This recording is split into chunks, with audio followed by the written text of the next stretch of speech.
Welcome to another session on signals and systems. This is Unit 1, Signal Analysis. In the previous session, we had looked into the classification of signals and the different elementary signals. We had also defined what is a signal and what is a system. In this session, we will look into the basic operations that can be performed on signals, and we'll also look into the classification of the signals. What are the basic operations on the signals? Before we go into this, any signal or a function has two variables. One is called the independent variable and the other one is called the dependent variable. So the independent variable, whatever operations you can perform on independent variable, they are, in this case, time is an independent variable. So therefore, you can perform time shift operation, the time reflection operation, and time scaling operation. The amplitude of the signal depends upon the time. So therefore,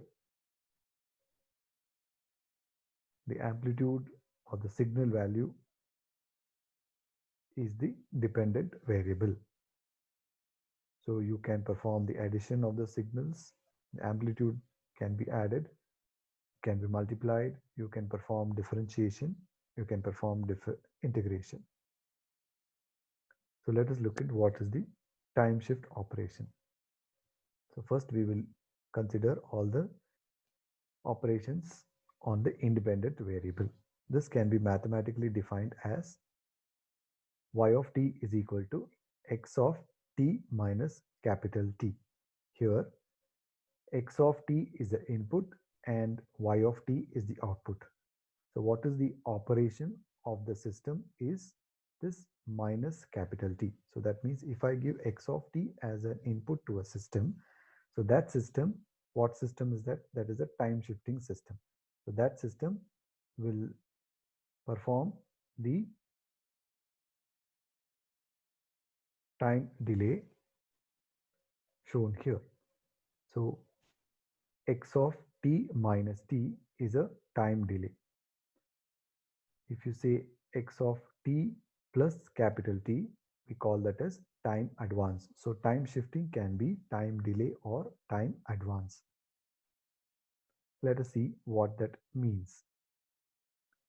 So if this is a signal x of t and it exists from the time 0 to time 6, it can be in terms of milliseconds or microseconds or whatever as given. So therefore it exists from time unit 0 to 6. Now this signal we have to perform a time shift of minus t. Then how does this will look like? Instead of the signal starting at time t equals 0, it will now start at time t equals capital T. So when the signal x of t was ending at time t equals small t equals 6 will now end at time capital T plus 6. So this is called the delay. So whatever was supposed to happen at at 0 is now delayed by an amount of t. So therefore this we call it as time delay. Now let us look into the time advance. So when we say time advance, it will get ahead of 0. So that means x of t plus capital T will be starting at minus t and it will end at minus t plus 6. So this we call it as time advance, and this operation we call it as time delay. So when we say delay operation, it will move to the right of 0, and when we say time advance, it will move to the left of 0. So from 0 To the right, you have plus 1, plus 2, plus 3, plus 4, and so on. And from 0, you have minus 1, minus 2, minus 3, minus 4, and so on.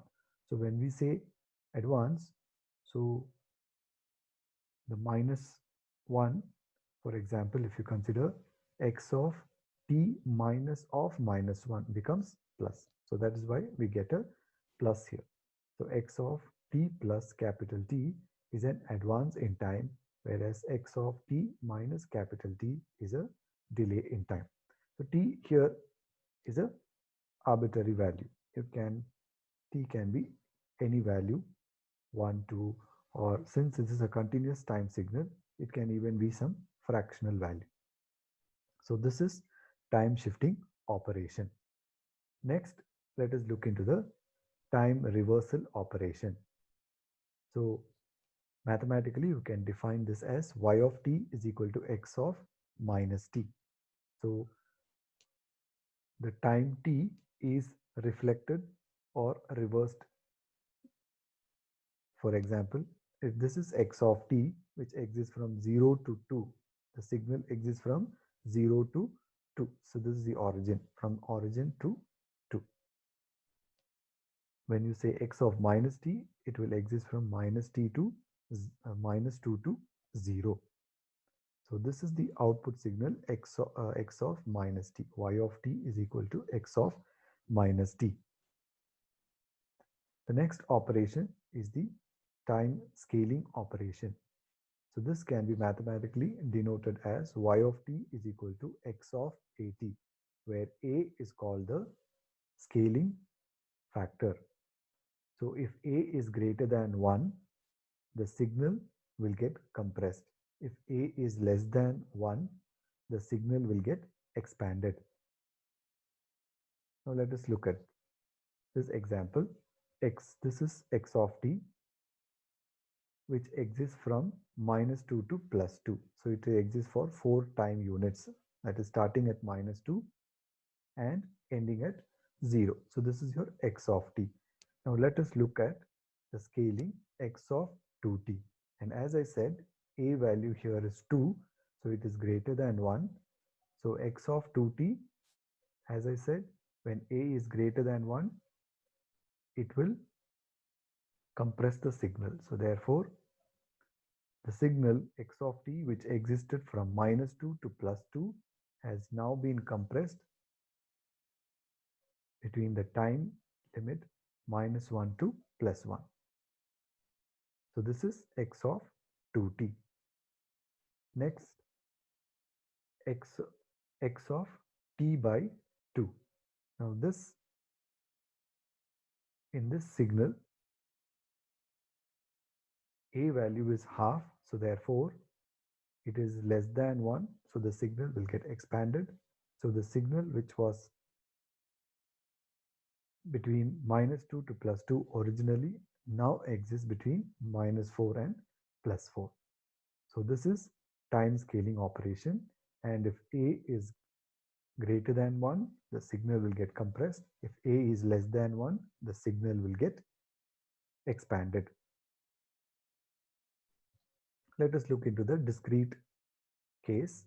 So this is x of n, which exists from minus 6 to plus 6, and y of n, which is equal to x of 2n, will be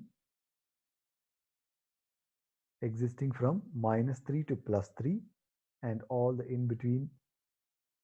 You can see in x of n, you have two different amplitudes, but all the smaller amplitudes are compressed or are eliminated from that. And the signal which existed from minus 6 to plus 6, we have on existing after the time scaling operation, it exists from minus 3 to plus 3. Now, there can be a combination of all these operations. If shifting and scaling are done in an operation, how do we proceed? Say, for example, y of t is equal to x of at minus b, where a is the scaling factor and b is the shifting value. So therefore, first we have to perform the time shifting and then perform the scaling. So when we do this, we have to satisfy this condition. Y of 0 should be equal to x of minus b, and y of b by a should be equal to x of 0. So the time shifted and scaled signal should be satisfying these two conditions. Now let us take an example. So this is the signal x of t, which exists from -1 to +1 in the time value, and it has a constant amplitude of 1. Now we have to find y of t, which is equal to x of 2t plus 3.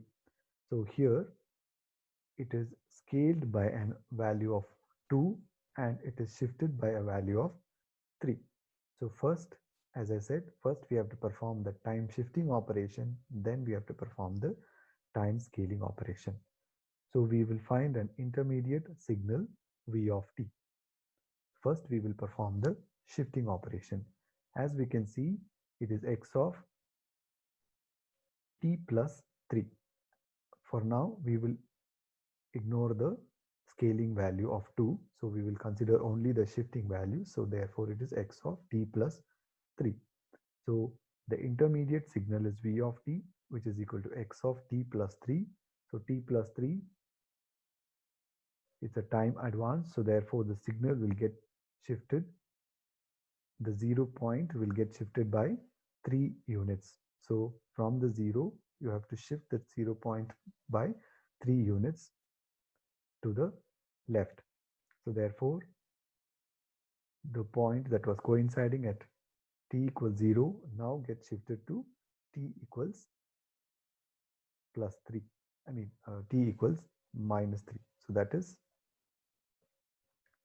x of t plus 3. So therefore, this is the signal. Next, this signal we have to perform the scaling operation by 2t. So when we perform the scaling operation, we have to satisfy this condition. The value of b is minus 3 and the value of a is plus 2. So minus 3 by 2 is minus 1.5. So your x of 0, which is the center point here, will now exist at minus 1.5. So this is minus 1.5. And the signal which is existing from minus 4 to plus 2, minus 4 to minus 2, which is of 2 time units, has to get compressed because the value of a is 2. So therefore, from the center, we have to, instead of 2 time units, it will have a 1 time unit. So therefore, the complete signal will be as shown here, which will exist from minus 2 to minus 1, and the center will be at minus 1.5. So this is the time shifted and time scaled signal. Now let us take a discrete signal and understand the same problem. This is x of n, which exists from minus 2 to plus 2, and at all other places the signal value is 0. We have to find out what is y of n, which is equal to x of 2n plus 3. Again, the shifting is to the time advance and a value is 2, so the signal will get compressed. So first we have to perform the time shifting operation. So the point at t equals 0 will get shifted to point n equals 0 will get shifted to n equals minus 3. So this is v of n, which is shifted to minus of minus 3 becomes plus 3. So first we are performing x of n plus 3. So it comes to this point here. Next, we have to now scale this. So when we perform the scaling operation, we will get only 2 samples, and as we have to satisfy the condition b by B value is -3 and A value is +2. So B by A value is 1.5. So the center 0 will exist at 1.5, and as we know that the discrete time signal will not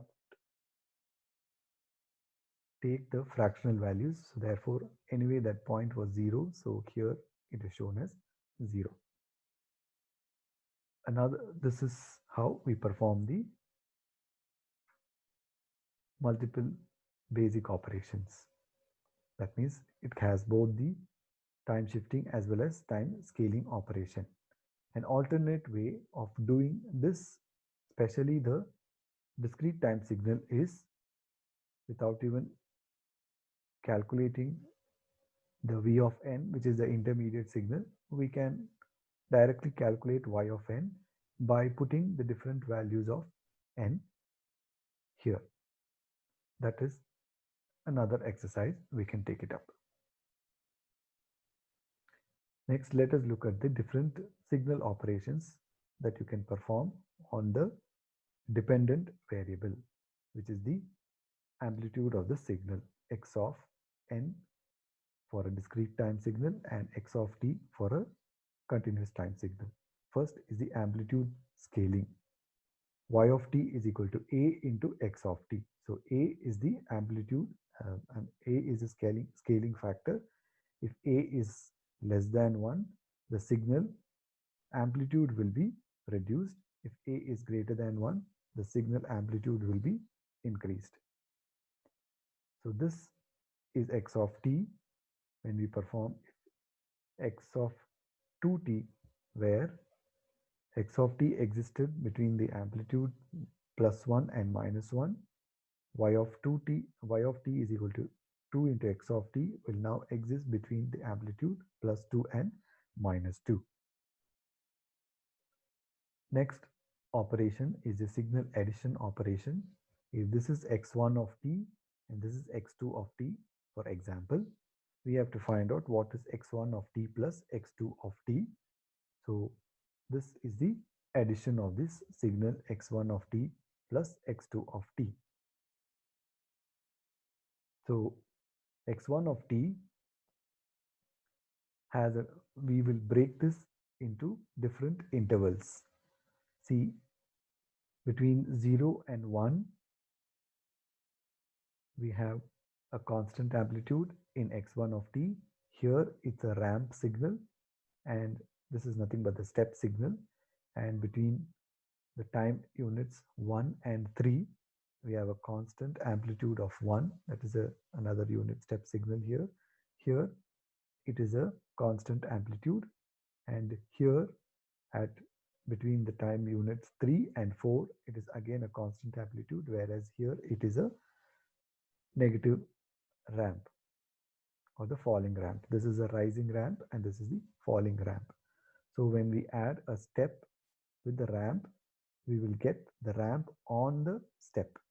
So therefore, the amplitude between 0 and 1 when we add x1 and x2 will be this amplitude of 2. On top of this will be this ramp. So therefore, from you have a total amplitude of 2 plus the ramp. Next, between the time units 1 and 3, the amplitude here is 1, and here there's another amplitude of 1. So 1 plus 1 will be 2. So you have a constant amplitude of 2 at the time instant t equals 3 and 4. Here it's a constant amplitude of 2, and here it's a falling amplitude. So 2 plus, this is starting from 1 and coming down to 0. So therefore, now the amplitude will start at 3 and fall down to 2, because this signal amplitude, here it is 0, but here in x1 it is 2. So therefore, it will end at this ramp will end at 0, and then because this signal is falling down to 0, so this will be completely falling down to 0. So from 3 it will come down by a slope of 1 up to 4, and at 4 it will immediately drop down to 0. So this is the addition of the two amplitudes. Next, let us perform the subtraction of the two amplitudes. So this will be the subtraction of the two amplitudes. So here we can see that the amplitude is 1, and here also in this part of the time both the amplitudes are having same value, so therefore it has become 0. Whereas here it is an amplitude of 2 and the amplitude is a ramp, so the ramp has to be negated, so therefore you will get this sort of waveform. Next, let us perform the signal multiplication operation. So this is x1 of t and this is x2 of t. So this will be the multiplication of the signal. So here this x1 of t exists from 0 to 3, and here also x2 of 3 exists from 0 to 3, but different waveforms. Here it's a step, here also is a step, and there is a ramp between 2 and 3. Whereas here between 0 and 1, this is a step. Between 1 and 2, this is a ramp here, and between 2 and 3, there is another step. So therefore, if you break this into different elementary signals, that's what I'm talking about in terms of step and ramp. So amplitude of 2 multiplied by amplitude of 1 is 2. So therefore you get an amplitude of 2 between 0 and 1. Here there is an amplitude of 1 between 1 and 2. The time units 1 and 2. And here you have a ramp. So when you multiply a constant signal with a ramp, you will get a ramp value. So therefore, there is a ramp with a ramp with a slope of 1. What is the slope of this? It is 1 unit. Next, it's a rising ramp here. So therefore, there is a rising ramp here. In this case here, between 2 and 3 time unit, there is a falling ramp here, and it is a constant amplitude of 2. So when we multiply this with this ramp, so you will get a falling ramp, but since the amplitude is from 2, so here you will have a slope of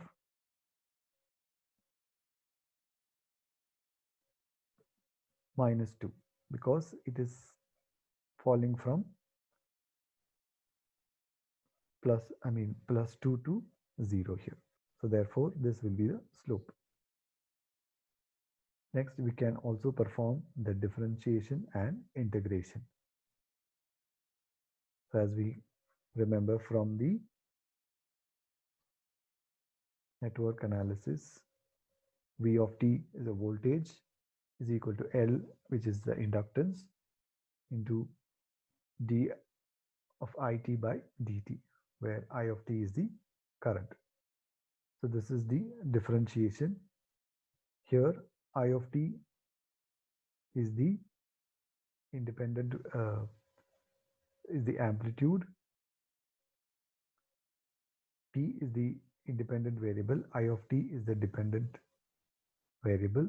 So we are performing the differentiation, and V of t is the output, I of t is the input. Similarly, we can also perform the integration operation. Next, let us look into the classification of signals. So as we have previously seen, the continuous time signal and discrete time signal. A continuous time signal exists for all values of t, and discrete, it exists for only integer values of t. So continuous means it exists for all fractional values also. Next, what is a deterministic and random signal? This is the first classification, that is continuous and discrete. The other classifications are deterministic and random, periodic, non-periodic, energy and power signals, causal and non-causal, even and odd signals. What are deterministic and random signal? Deterministic signal are the signals which have a definite form. That means you can express it mathematically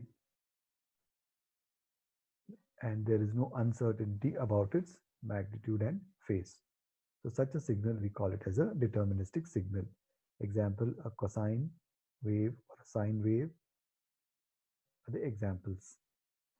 Random signals are the signals where they have uncertainty about their magnitude and phase or the occurrence. So example is the noise. Next classification is the energy signal and the power signal. An energy signal is set is one which satisfies the condition that it has a finite energy. That means it is greater than zero but less than infinity. So energy will lie between 0 and infinity. It can be 0 but it will be less than infinity. And its average power will be equal to 0. For an energy signal, the average power will be equal to 0. In general, all non-periodic signals are considered as energy signals. A power signal will have an average power P which will be between 0 and less than infinity. So it will lie between 0 to infinity. It will not be infinity. So it should be finite. So energy signal will be finite, will have finite energy, and power signal will have finite power. An energy signal will have an average power will be 0 in an energy signal, whereas in a power signal it will have infinite energy. The periodic signals are considered as power signals, and both energy and power signals are mutually exclusive.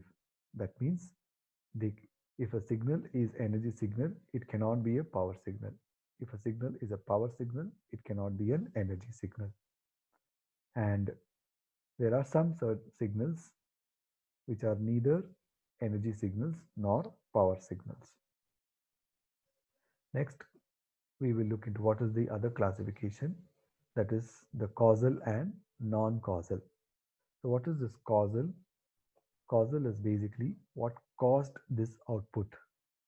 Some input that caused the output are called as causal. So therefore, if the signal exists for, if you're talking of a continuous time signal, then if it exists for this condition here, then we call it as a causal signal.